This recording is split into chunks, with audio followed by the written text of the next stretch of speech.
Have you ever wanted a beautiful retro game where you play as medieval fantasy warriors? Then Souldiers is your game. It is a Metroidvania style game made by Rcpuppet with pixel artists from Card Saga Wars. The game starts with 3 nations that rule the continent of Asil. Out of the 3 nations, Zarga is the only important one. In Zarga, the Royal Council, which consists of the King, General Brigard, Advisor and Sorcerer Arczel, and others who are organizing their forces to battle an impending war. When the council meeting concludes, Arczel suddenly switches plans. Well, all that would-be history of Zarga is wiped away when the soldiers get trapped in a cave and a Valkyrie appears and teleports them to the world of Terragaya, a fantasy world full of monsters, and you get to pick a character before it's being teleported. The characters of Souldiers are the Scout, the Archer, and the Caster. The Archer and Caster are locked out and I couldn't play them, so here is trailer footage of them. The accuracy of a confident archer.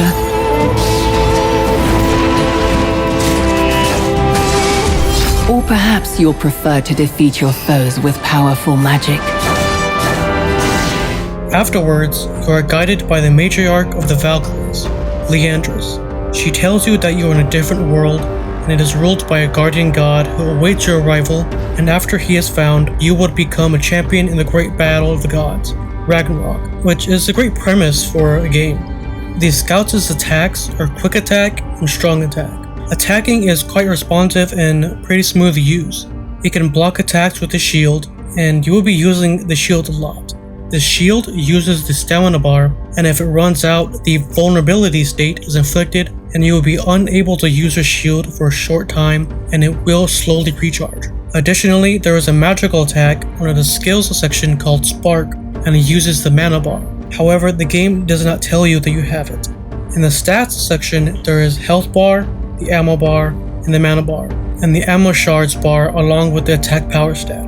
There are 5 elemental attributes to obtain: fire, water, sand, electricity, and wind, each with offensive and defensive capabilities. And in the demo, the Ignis Orb, which is the fire elemental ability, is the only one that is obtainable. There are 3 categories: equipment, which is the sword and shield, orbs, the elemental attributes, and an unknown category which is in the full game. In the inventory section, there are potions, vials, items, accessories, bombs, and weapons. Leveling up unlocks additional moves. There is a skill tree called Masteries. The Masteries has Mastery Relics, which are obtained through leveling up. There are a few upgrades you can buy in the demo. For instance, Counterattack, Spinning Slice, Shield Bash, and the Precision Block. When I reached level 5, I acquired the Shield Charge and was only able to buy the Counterattack and the Spinning Slice. The Metroidvania style concept in this game is done very well. There are several environments and they are fantastic to see. Here are some from the trailer.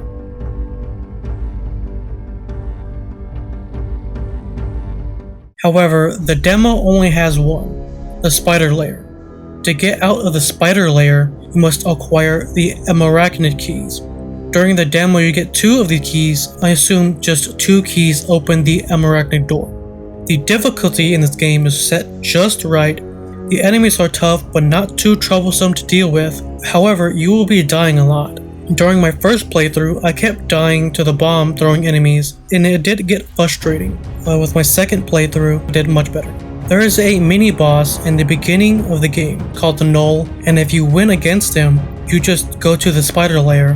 But however, if you are defeated by the Knoll, a character named Sinka would come and defeat him for you, and it is a pretty unique interaction with her. During the demo, I encountered a few mini-bosses like the Knoll, which I already talked about, the Rcpuppet, which is a bigger version of the smaller spider enemies, and the Lion Tree, which is a fully grown lion plant. At the end of the demo, you fight a boss called the Darklands.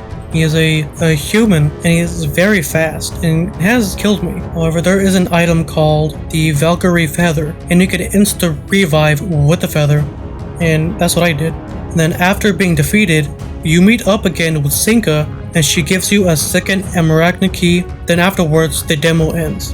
The game runs well on my old AMD Radeon R7 250, so it will run beautifully on your computer. The graphics are amazing and art is incredible. My complaint with the appearances of the three characters is that they're just ordinary soldiers of the army. It would have been good to play as General Brigard instead of the Scout, or Sorcerer Arcsil instead of the Caster, or the other cooler looking characters like Cinca who wields dual blades. That is my one complaint with the character options. Also, when I was at the end of Lichen Falls, going into the beginning of the last area before the boss battle, I experienced a sound bug that briefly played the caged box chain sound, and it played it quite often. Overall, I felt the game was incredibly polished for the demo. I recommend buying this game when it comes out on the 2nd of June. I went onto the discussions forum on Steam, found it will release with a price of $20.